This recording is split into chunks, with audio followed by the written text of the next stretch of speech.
On the supremacy on the way.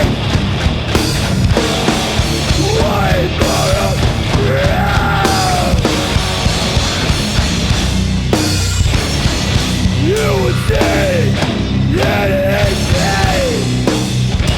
Roll this around. I check on you. I check on you.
This is the Persian setar. It's played on Creation in the Timeless Order of Things.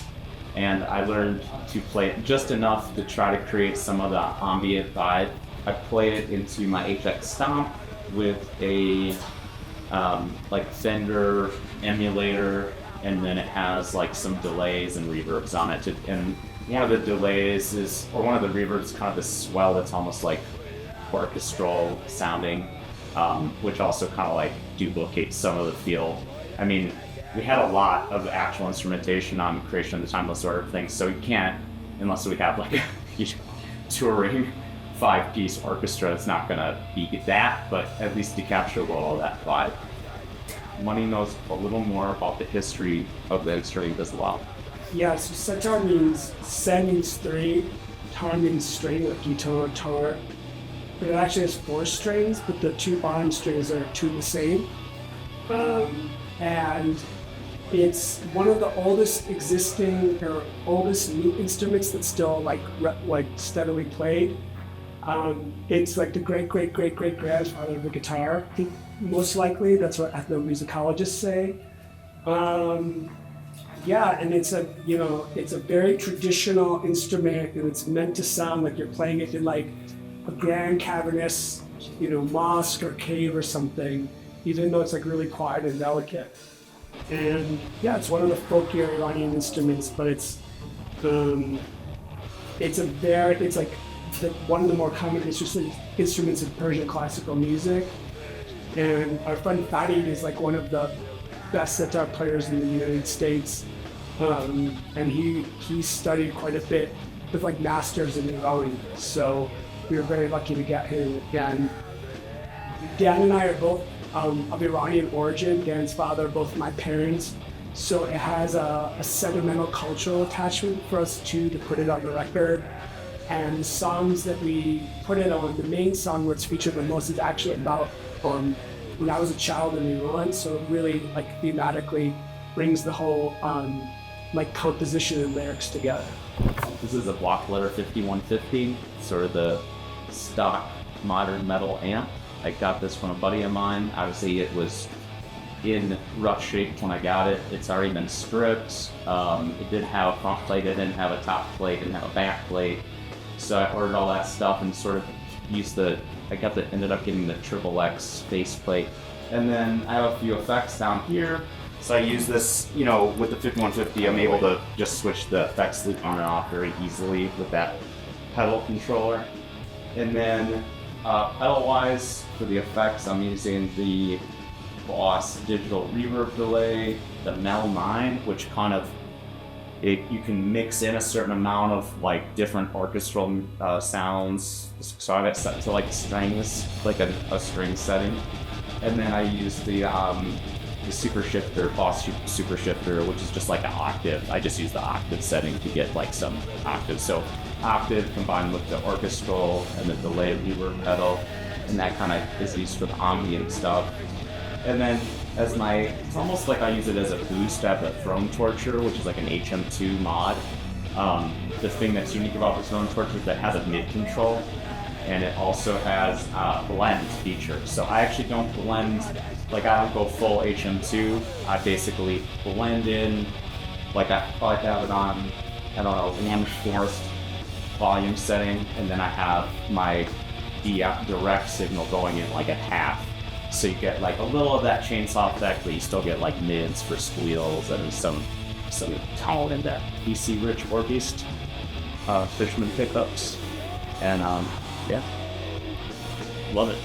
I'm Brent from Racetraitor. Here's my gear rundown to be pretty quick. I use a Sanzap pedal and a tuner, but basically the cabinet and the head are acoustic 150, whatever this is, but I got it like 10 years ago. This whole thing cost $300, and it's like one of the loudest amps on earth. And the bass I use is a Gibson Grabber, which is probably a stupid idea playing the music that we play just because the neck is so thick, but really Pierre Kedzie from Naked Raygun is like my favorite bassist of all time, and this is the bass that he uses, so that's why I use it. That's it. I'm Elliot from Racetraitor. My rig is purely practical, like ease of moving. I'm sick of moving full stacks around the country. So stuff that I can throw in a backpack. The only thing that is impractical about my setup is this guitar. Just a one-off build from a buddy of mine. The only other person that has these guitars, or I guess the neck, not the body and headstock, but Gentry Densley from Eagle Twin and Iceburn. Same guy built his guitars that built mine. Weighs like 30 pounds or more. So I've gotten used to the weight, but yeah, just bare bones setup. Got an amp modeler pedal. That's about it. So I am Mike. I'm currently playing drums with Racetraitor and every other band in Chicago that Gary Naples doesn't play drums for. And this is my kit. Right now it's a Maple SJC custom kit with Zildjian, 8 custom cymbals. Played Zildjian my entire life. Ringo Starr's my favorite drummer. He's the reason I picked up sticks. So I have never swayed from it. My favorite piece of gear on here though is probably this Ludwig snare drum. During the height of the pandemic, we were doing an auction at work to try to raise money for the staff to make sure that we could keep the doors open and keep everybody fed. And nobody wound up purchasing the snare drum. So my boss one day had me go downstairs and grab the drum, bring it up, and put it down on the table. And he was like, "Awesome, thank you. It's yours now." And kind of looked at him and I was like, "Really?" And he was like, "Yeah, you play drums, don't you?"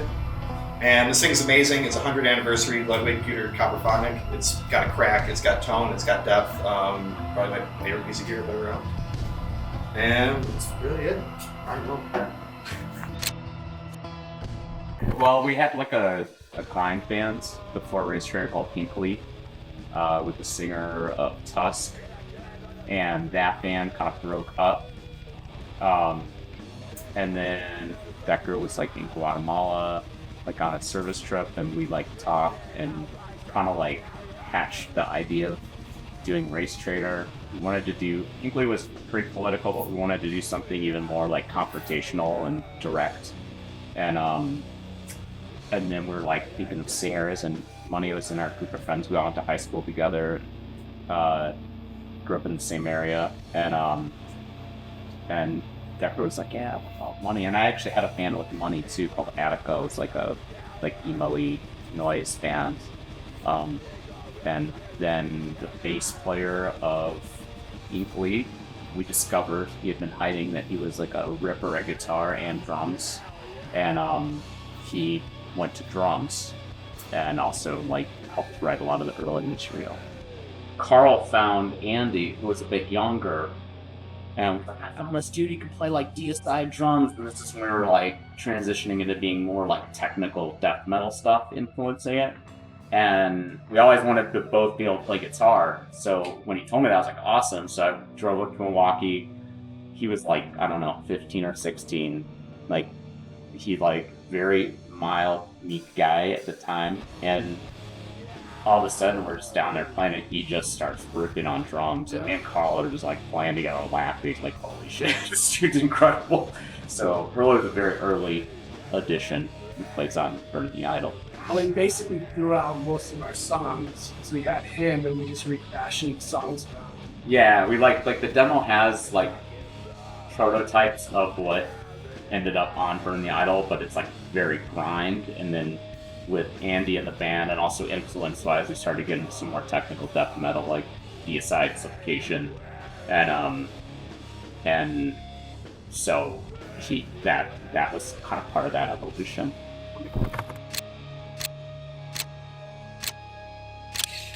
Yeah, like after we broke up, we all stayed in touch and stayed friends. In like 1999. Yeah, and so we did different bands. Like everybody did sort of different bands for a while. Andy went on to be in Fall Out Boy, but we all sort of every once in a while would talk about doing something together again, just for fun. We actually almost first did a reunion in like 2004 or 5. We practiced. And we were going to be on the Rumble. And then Hurley's like, "Oh, sorry, we've got to play TRL." And that obviously went in a different direction. So then it was like nothing much was happening, but when the Black Lives Matters movement started, because that was issues that were being discussed around criminalization of Black and brown folk, around Police violence, systematic racism as opposed to sort of attitudinal racism. That was like what the band was about, and we were in an era where, like, I think it's fair to say that not a lot of people were talking about those things as readily as they are now. We see it; it's like part of good sitcoms. People talk about that type of stuff. And there was no internet to band first existed, so those kind of ideas were totally underground, mainstream news, not a topic. You might see some skinheads on Jerry Springer getting, like fights and shit, but it wasn't like nobody was talking about like racism even as like a systemic problem in the mainstream. And so like this era was quite different, but also it's like this sort of, police brutality becoming more visible, and brazen in some ways, and then the rise of like, the Trumpian movement, but also like how that just brought to the surface all the white nationalism that had been kind of, disguising itself below the surface. And so that moment seemed like very right and relevant for us, because we never thought we'd have to be like when we were a band the first time, people were like, yeah, fuck Nazis, and you're like, oh, it's more than Nazis, like fuck CEOs. But then we never imagined like there would be an era of the band again where we were like, oh, we have to tell people like Nazis are bad. Yeah. And because, I think it was also like, Proud Boys and that whole aspect of like the far right stuff was like, it's sort of actively recruiting in the subcultures. And so I think that felt like a relevant moment too, to be like, no, this is not.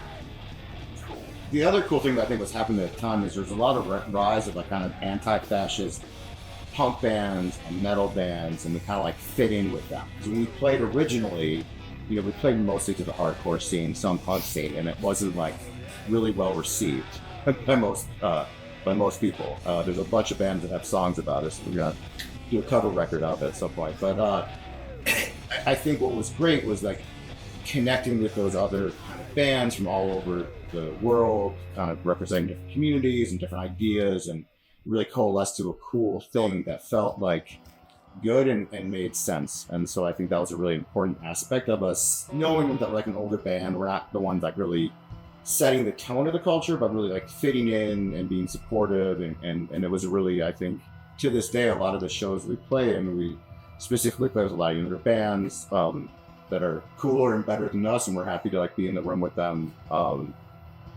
just to lend whatever lens we have on things or sonically. So I think it's landed in a cool spot.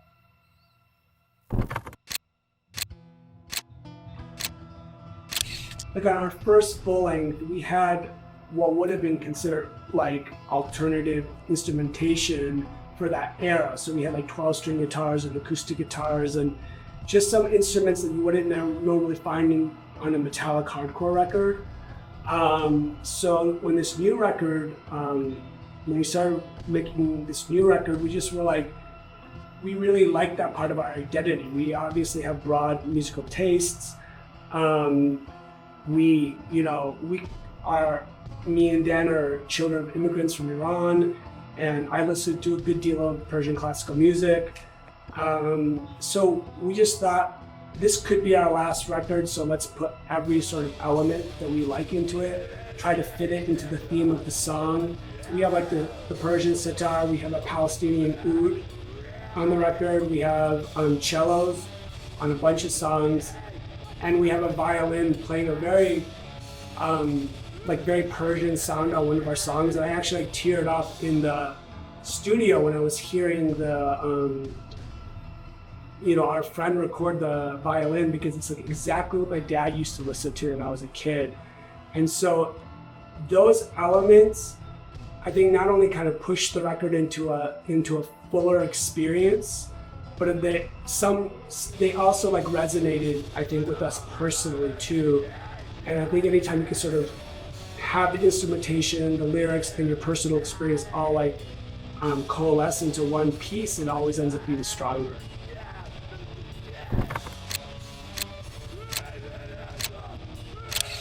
we have a very familiar kind of relationship, and I think with other folks who play with us, we're part of our broader like collective that is Racetraitor. I mean, I think a lot of us have been friends first or knew each other first before we were kind of a band context, and so I think that helps a lot. And I think too the kind of ideological or the kind of the belief system behind the band, like I think drives a lot of our decisions, like what shows we play or why we play them. And I think for a lot of us, or for myself, it's one way to artistically express just all the fucking insanity that's going on. And so I think we hold that very like sacred almost to be able to do it, even if it's like, you know, a basement show wherever. You know, it still like has that meaning to us, and being able to connect with other folks in other communities, I think is like, that's kind of the driving force. So like, yeah, we get annoyed at each other about, you know, stupid stuff, but I think the ideas kind of drive the band and the music first and foremost.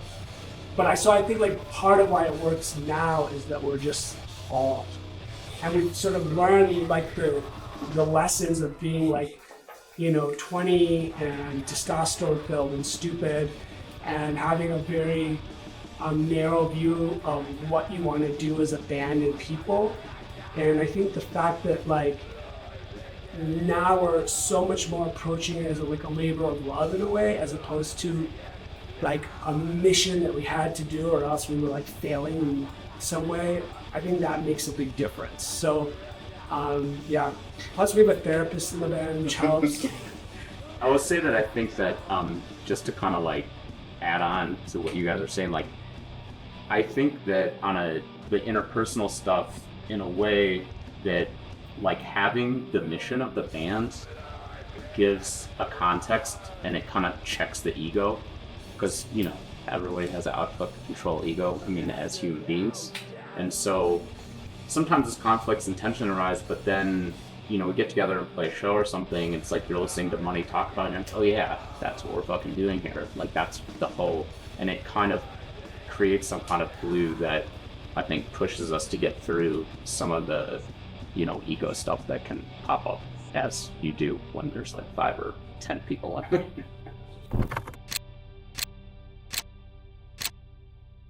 It's been great having Mike and Elliot join us, because, you know, we were always sort of beholden to Fall Out Boy's tour schedule, which can sometimes be a whole year.